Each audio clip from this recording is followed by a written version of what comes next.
Where's the first place in our lives where we communicate? The first time ever that you communicate with someone. Well, it's in your mother's womb. Your mother is communicating to you, and I'm sure the fetus is communicating back to the mother. And what does the communication consist of? It could be words, a mother speaking to her developing new child, but it's communication that's even more than words. It's through the embrace, the very fact that a child is developing in a womb, a fetus is developing, it's completely embraced, engulfed in the embryonic waters, fluids, in a nurturing way. So the first message we receive in our lives is nurturing. Even if the parent may be dysfunctional, but as long as the pregnancy is a healthy one, it's a nurturing. So what do you see from that? That the first relationship we have is one of nurturing. Just like you water a flower, we're all nurtured and loved and embraced those 9 months. So that's, you can say, in a more superconscious or unconscious manner, or subconscious. I like the word superconscious, because it's not in this basement, in the sub, it's in the above, beyond consciousness. But then the child is born and the communication continues. It can be through words like I love you, again through actions. So we see the earliest communication we have in our lives is actually very different than what we become familiar with as we grow into adults. Because let's now take it to the other extreme. What is the communication we're most accustomed to? Just as your body needs exercise, nourishment, hygiene, so too does your soul. We have a series of programs called Soul Gym. It's free. Sign up for it in the description below. Well, especially in our world today, sales, marketing, advertising, someone's pitching you, and not always bad. It could be great. And it's an entire billion-dollar, if not trillion-dollar industry, how to sell something, how to convince someone, how to influence someone, how to gain an investment, how to gain customers, clients. So communication is all around us, and it inundates us. But if you start contrasting it to the earliest times of communication, it's a very different type of communication. That is why we don't trust easily, because we look around and we see someone always wants something from us. It could be through manipulation, even if it's good intentions, emotional manipulation, the words that are used, the images that are used. This is all communication being used, and it could be misused and abused. So you see how important this topic is, because what is communication? Which really the question is, what is a relationship? So let's go back to my case study, or back to the beginning, which I always consider to be the healthy template of how we were born and how we learn to communicate. So a new child has been born. It listens to its parents, to its siblings, to the sounds around it.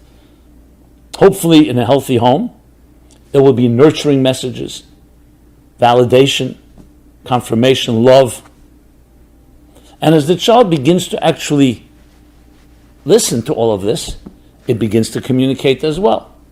Whether it's the first cry or the first laughter, the first word, all that cuteness that we find in children as they begin to speak and then develop language, all that is laying the groundwork of what this child is going to be. So who you are today and how you communicate or how you don't communicate is based on how you were communicated to and how you communicated in turn at your earliest stages in life. And if you can create a juxtapose and create like a comparison between where we were and where we are today, in other words, how it began, our communication in our lives, and where we are today, you will find mind-blowing and many times disturbing contrasts. But that's the way we work. We have no other choice. We have to look at what we have now and then compare it to a more pure or more perfect template. And that's what the purpose of this discussion is about. So I want to identify the key elements of the healthy communication from early stages in life and how we can now regain and reclaim it in our lives today, if we don't have it yet completely. Now, I'm not suggesting that you or I don't communicate at all well. I'm sure all of us have our moments where we really communicate in a very great way. But we all know how communication breaks down and relationships suffer as a result. So it's always good to look at it and not just take for granted and say, oh, you're a great communicator. Many people I ask, are you a good communicator? Yeah, I'm a great communicator. You ask their spouse, he can't communicate at all. Doesn't listen to me. Doesn't know how to reach me, etc., etc. So it's always healthy to look at it and revisit it, which is what we're doing. So here are the few key elements, and some of them are actually counterintuitive. But I'm going to take it from the contrast again by looking at what bad communication is about. And you could always see it in its results. If communication that's bad is going to not create any productive results. If anything, it can be alienating, even create hostility. Definitely not a bond. So if you think of it, communication is about creating a bond. Healthy communication is about creating healthy bonds. Unhealthy communication is creating a split, a schism. If I feel that I can't trust you, if I feel that you're trying to do something, take advantage of me, or I just don't feel that you really care, that you're not connecting with me. So communication is about connection, about healthy attachments, healthy connection.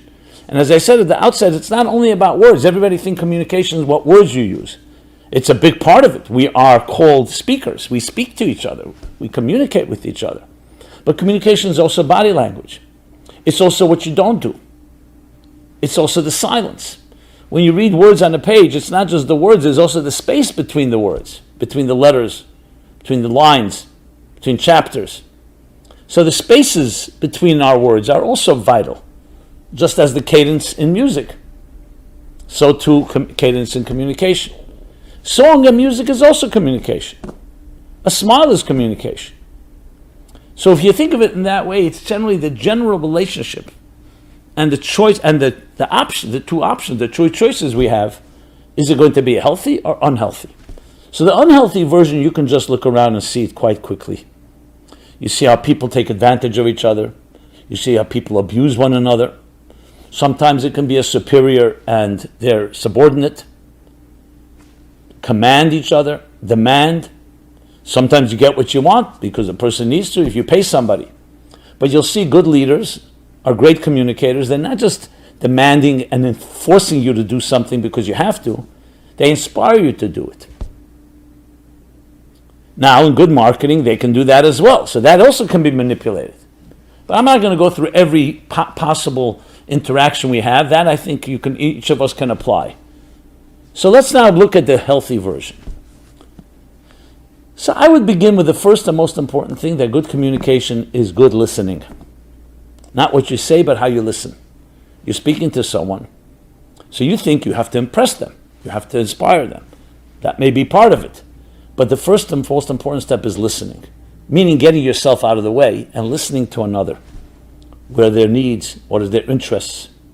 You'll say, 1 second, isn't that I need to tell them my needs and my interests? I'm not saying there isn't a time for that. But if you want to build a connection, the first thing in any connection is that it's not about me. Like the guy that goes on a date, and in 2 hours he speaks about himself, and then he turns to the woman and says, okay, enough about me. Now what do you think about me? That's not good communication, because it's not a connection. There's no attachment there. That's about narcissism. It's about self. It's about you imposing yourself or trying to impress or trying to perform. You're performing. Communication is that there's another and your recognition of another. The Kabbalists, especially the Arizal, in his doctrine called the secret doctrine of the Tzimtzum, where God, the divine presence, conceals itself in order to allow space for another. That is called listening. You're creating space for another. That's the first. In the Hebrew Hasidic terminology for it is bittul. Okay. The second thing is care, empathy. That you care about the person, you care about the subject matter. Great line, I'm not sure who coined it. People don't care how much you know until they know how much you care. And this is in one-on-one communication or public communication, public speaking. I mean, they feel empathy. You feel you care about my condition, about the human condition, about life. It opens up the heart, which leads me to, you could say it's by extension, the concept of words from the heart enter the heart. Words from the brain go into one ear and out the other. They may stay with you if you hear a tip, but there's nothing like words from the heart, because a heart responds to a heart. So those are the first two things. When we talk about empathy and listening. The next is empowerment.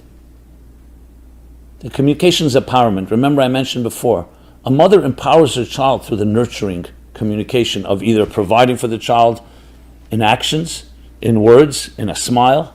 It's empowerment. The other person feels stronger after they speak with you. They feel more able to achieve what they have to achieve.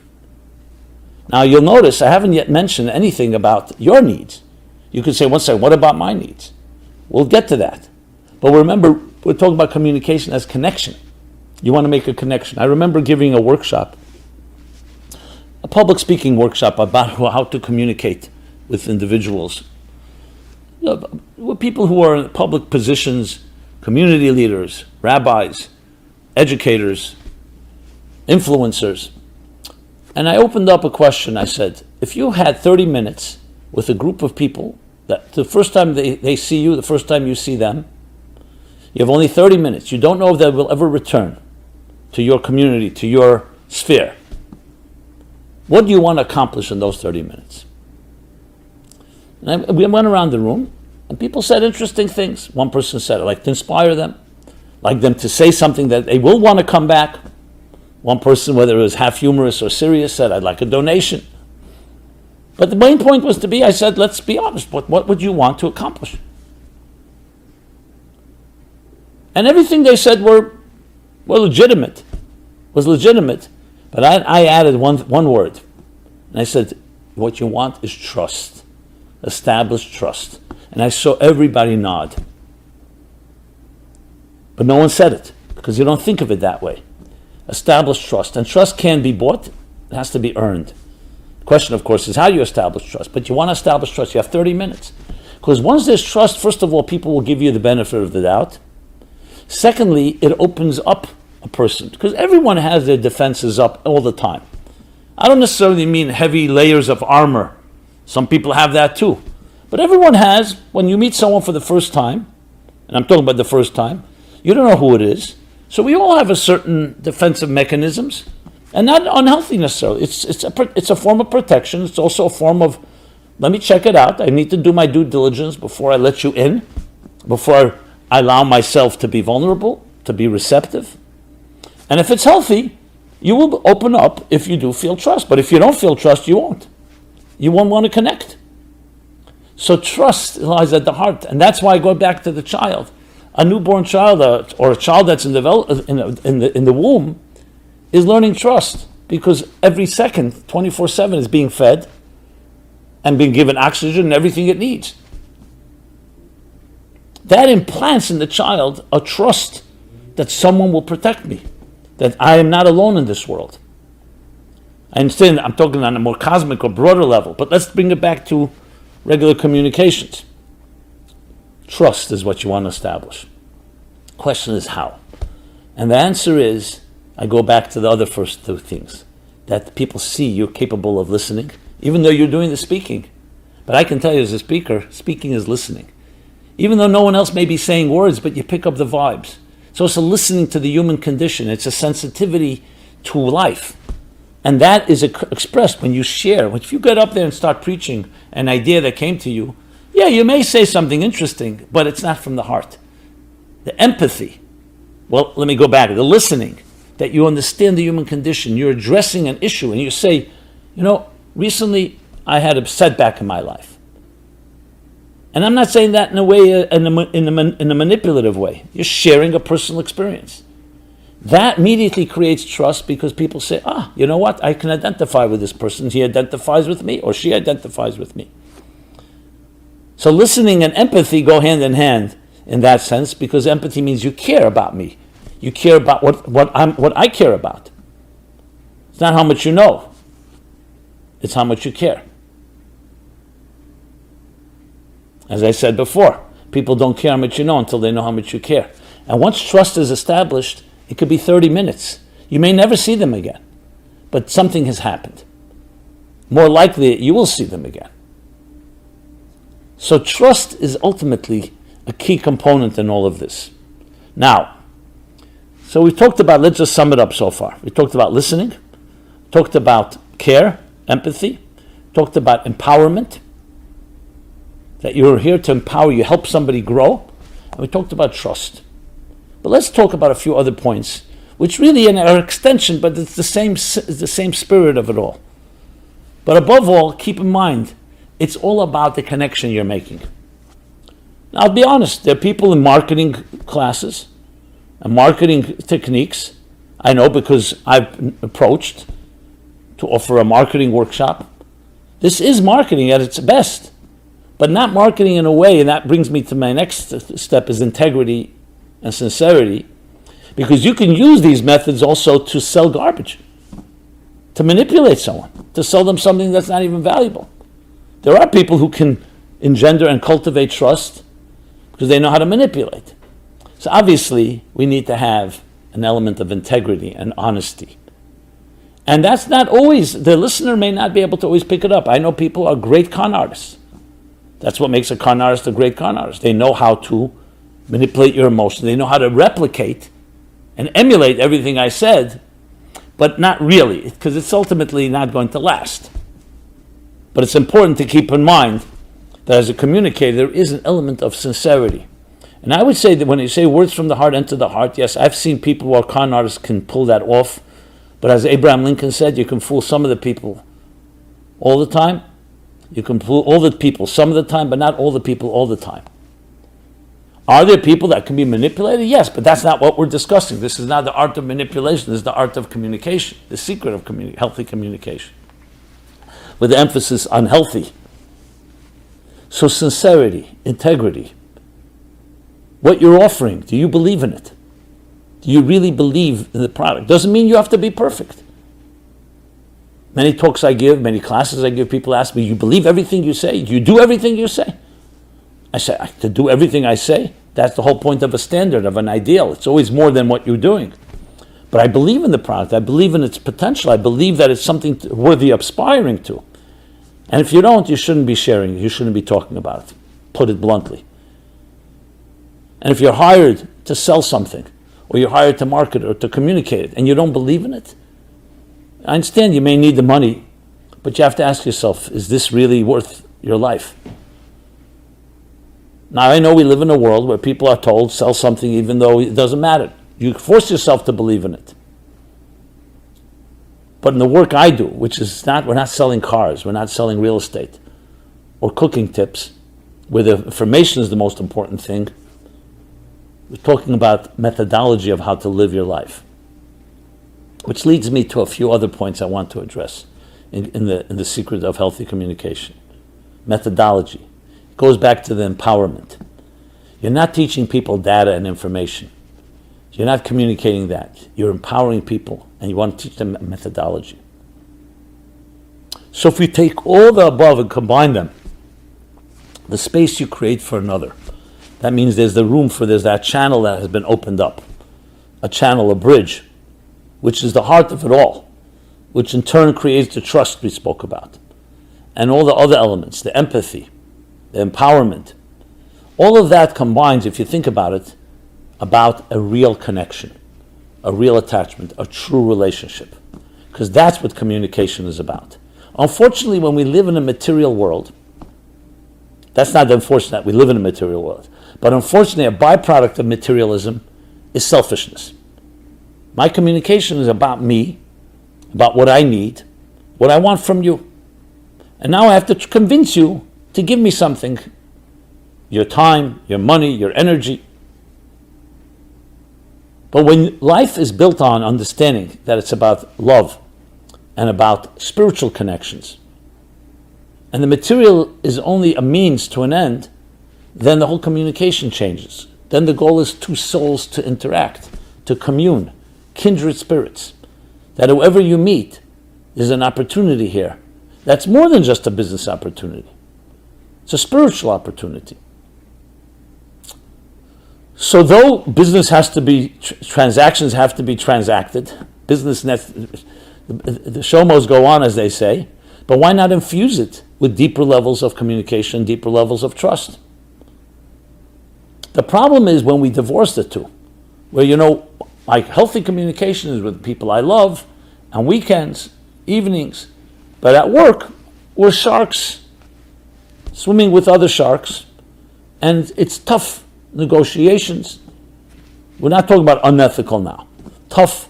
You don't need to show empathy, you don't need to show care. I submit that that's not necessarily the case. I'm not suggesting one shouldn't be a good business person. One shouldn't communicate effectively in a way, express your needs. Let me hear your needs, and let's find a way to communicate, to connect together. But it could always be infused with something deeper, which is the whole purpose, ultimately, of communication is true relationships. Healthy ones, sustainable ones. Now, obviously, there's a difference between a personal, romantic, or intimate relationship and communication, one with family, then one at work. But they have some things in common. And if we could integrate the elements. So I'm not suggesting every stranger has to become suddenly your family. But if we can integrate and bring these principles that I've been talking about, the trust, the space, the listening, the empathy, the empowerment, the integrity, even into our workplace, we change the world. No question about it.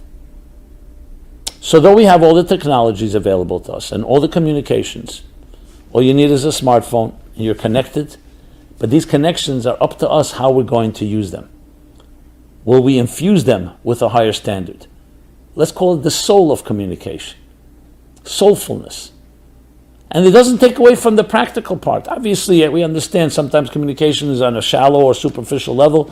You're asking someone what time it is, or how to get to the subway, or how to travel somewhere, or what is your opinion about something. Look, we have talk radio, we have talk shows, we have podcasts. People are talking. But the end of the day is how you go away from it. Is it building trust? Is it building deeper connections? Is it helping our psyches grow? Is it becoming more loving? That is the question that you have to always ask yourself. And that is critical, not just in the personal relationships we have, but in all relationships. Because that's what a real communication is. It's about building healthy connections. So with that, my friends, I hope I was able to communicate effectively here. I obviously work at this all the time, of trying to speak from the heart. And you can tell me if it enters the heart. And hopefully, you can use some of these tools in your own communications. Try it out. And I'd love to hear your feedback. Try it out. Try it out with your families. Try it out with others. And on a final note about if there's a disagreement, these principles will bring tremendous ways to deal with the disagreement. You disagree with someone, let's say it's a standing argument where you have agreed to disagree. Try out. Come back to that person and say, listen, I know it's a sore topic. I know it opens up a Pandora's box. It opens up, it touches a nerve. Let me listen to you.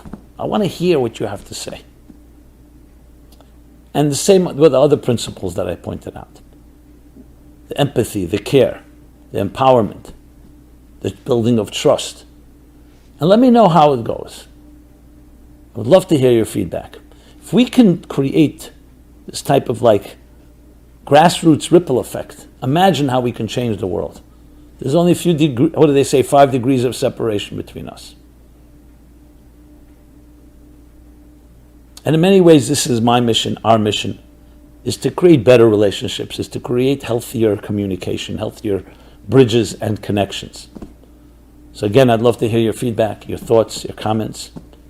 And please share this with others. Be blessed and be well. Communicate well, connect well. May we build that type of vast network, a network of harmony within diversity.